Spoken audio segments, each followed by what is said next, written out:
Hello, hello. Welcome to this episode of the Rogers Radio Podcast. I am your host, Alyssa Rogers, and as you will see, I am sitting next to the fabulous Katie Wallace. How are you today? I'm doing fine. Doing good? Yeah. Thank you for coming and sitting with me to have a really fun conversation today.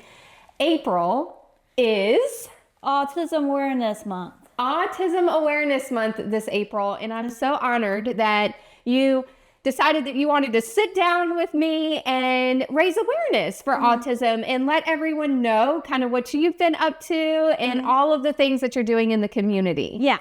So first of all, let's open up with kind of tell your story. Okay. My name is Ashley Catherine Wallace, but I like to be called Kay, and I am autistic.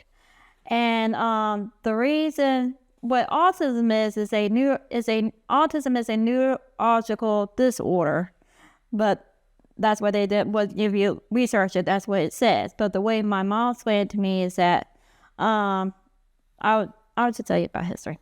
Autistic people are just like everyone else, normal, just different.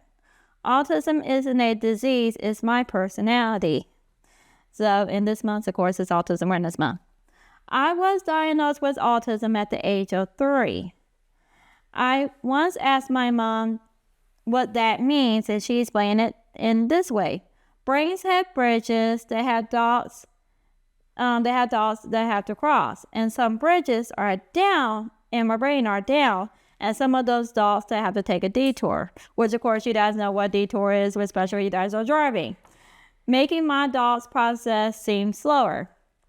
And then the rest is about, everything else. But that's how I found out what it was. I didn't know at the time. I just knew that I was somehow special. Yeah. At the time, because I was a little kid, I didn't know what was going on. And I just knew somehow I was special, but I didn't know what it was until later on. And that's when I asked my mom, well, what it is? What do I have? Why am I special? And that's when she told me what it was and all that. And then later on, I did my own research. So you were diagnosed with autism at the age of 3. At what age did you start asking your mom kind of what was going on and to explain it to you? Maybe when I first started learning how to talk. Yeah. And it sounds like you had a very supportive mom, and she explained things to you so well, and that's fantastic. And then you started doing your research. And how was that for you? What did you find through your research?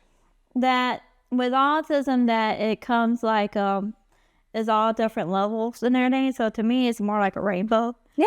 And so and everybody's on different levels. Everything you got fight from people like me that are nonverbal and couldn't speak. So all they did was point to stuff, and then later on, some it'd be like I am, and now she started talking and everything too. So it's contents of where they at on the spectrum. Is that's how they communicate and all that kind of stuff too, and everything. Yeah. And so you have done a lot of work in raising awareness and really getting the word out there, and you help the autism community, correct? And so tell us what work you're currently doing. I am actually an advocate I graduated from a program called Partner in Policy Making Program, which is through the Virginia Board of People with Disability. And that's what became me to become an advocate for people like me with autism.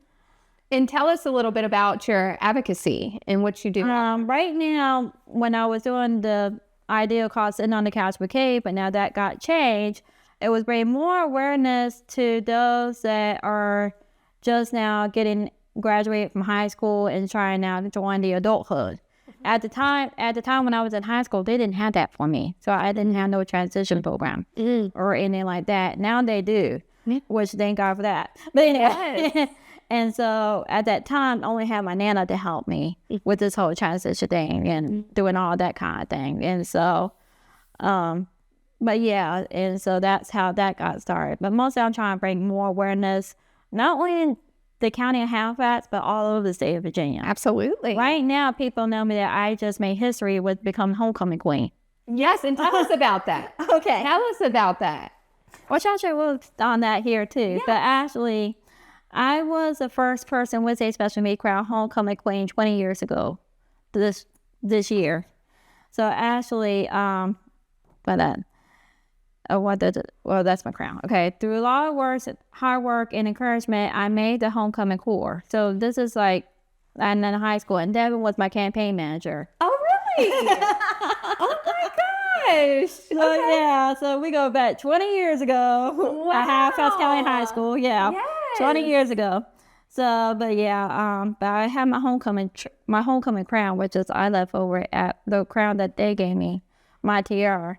That had 20 years. It's over at the Priory. But anyway, but as my little speech I was going to do that night, I guess I'll read it now. Through a lot of hard work and encouragement, I made the homecoming corps.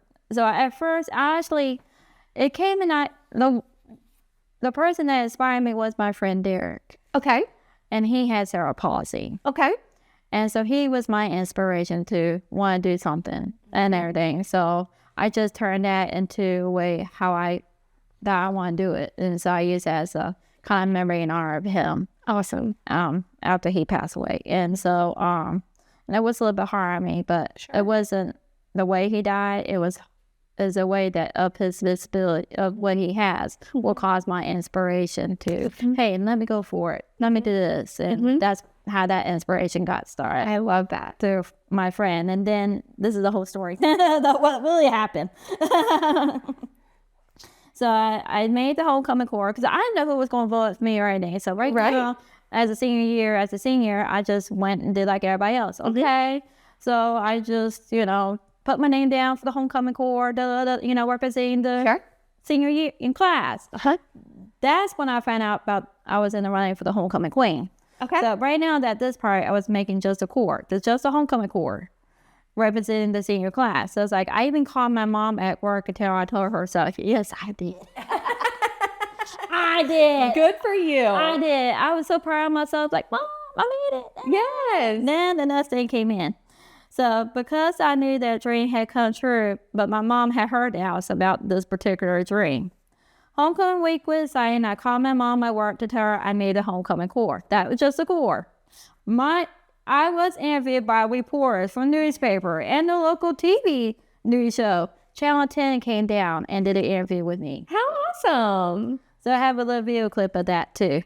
And then later on, after I graduated from high school, I got interviewed by Channel 13 News for the heart of Virginia. Okay, cool. So now you're the third one now. So and all that. My Nana was my press agent. She called everyone. I mean, everyone. Everyone. And one of my best friend, Devin Hall, was my campaign manager. Yes. And he and I kept our deal with sense. Yes. So the night of the homecoming was filled with a lot of energy and butterflies in my stomach. As we walked out on the field in front of everyone, I couldn't help but smile. The winners of the underclass were called, that'd be 9th through 11th. The homecoming queen of 2004 of the Halifax County High School, and guess what? It was me. I was in shock. I didn't know I was going to be crown queen. Seriously, I didn't know who was voting for me. Because I have Devin help me with it. I had my sisters. They were both there in high school. I mean, they were helping me out, rallying their friends to come vote for me. And then I didn't know how much, I didn't know who was voting for me then. So, yeah. So, and so I didn't know anything about it till later on that night. And thinking, oh, okay, this is kind of cool, whatever, da.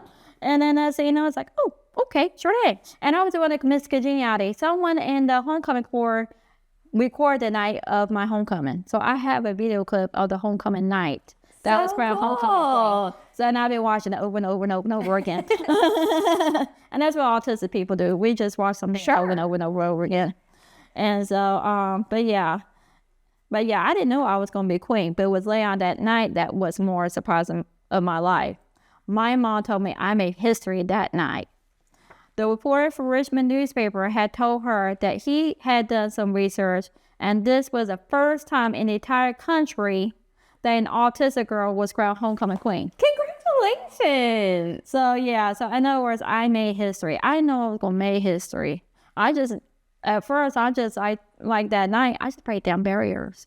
Oh. So now all over the state of Virginia, and maybe elsewhere too throughout the United States, that anybody with any kind of disability whether they're in high school, can now become kings and queens for homecoming, and also same thing for prom. Yes. And I think 2 years after I was crowned homecoming queen, Justin Fuller, who is actually from here, from Halifax County, he was crowned homecoming king. Let's go. Of disability.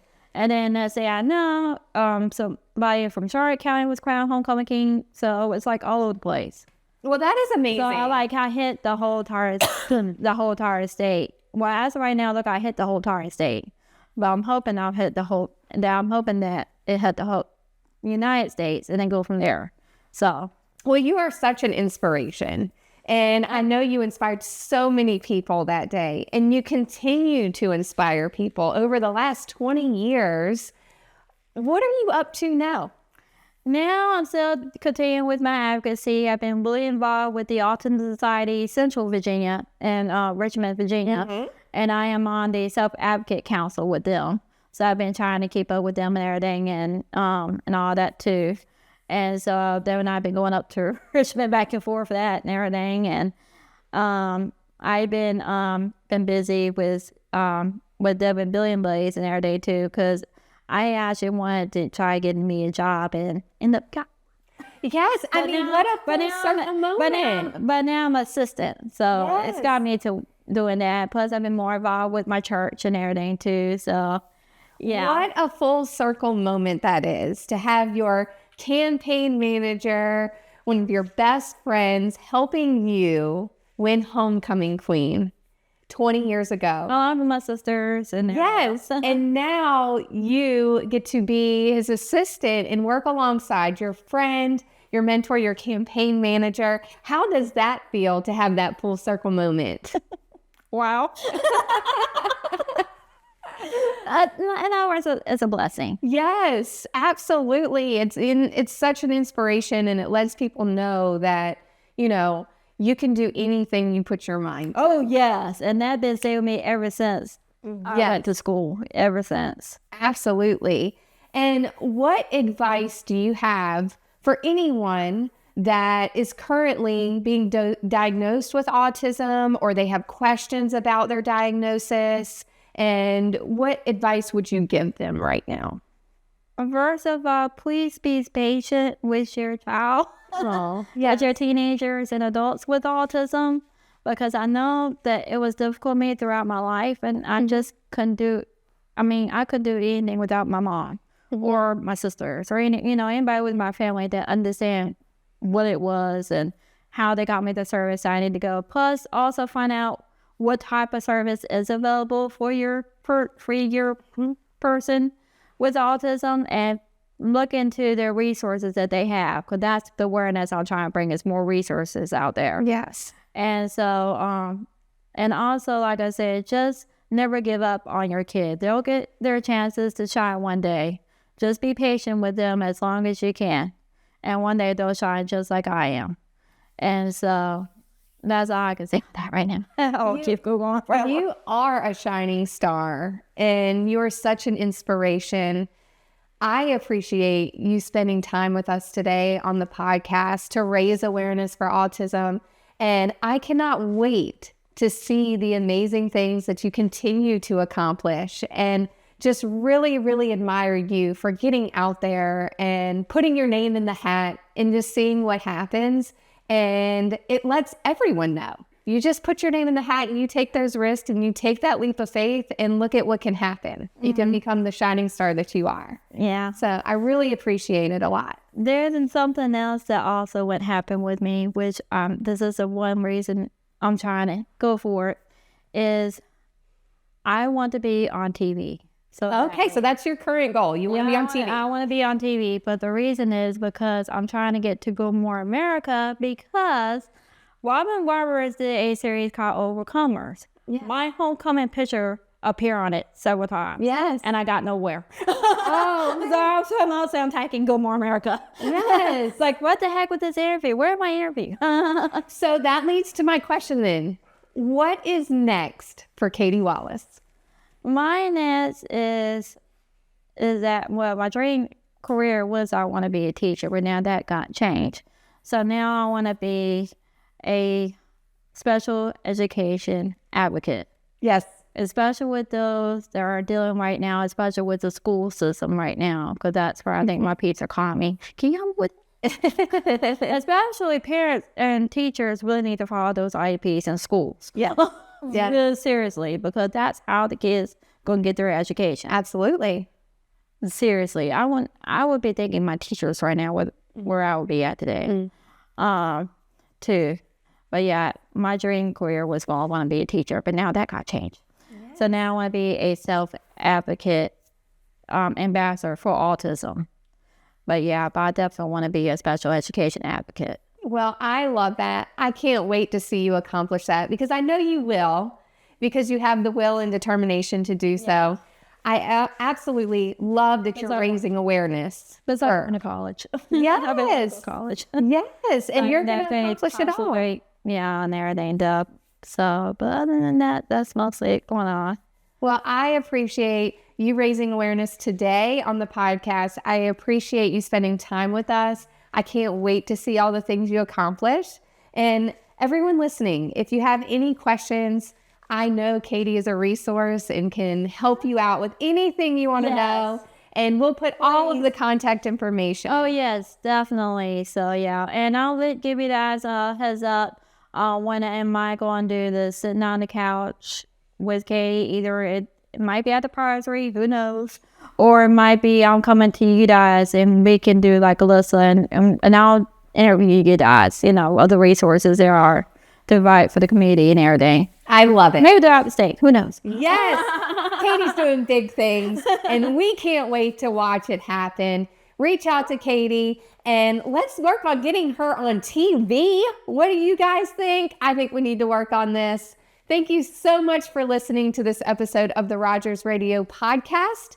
Be sure to rate, review, subscribe, do all the things so we can continue bringing you this content, and we will talk to you next week.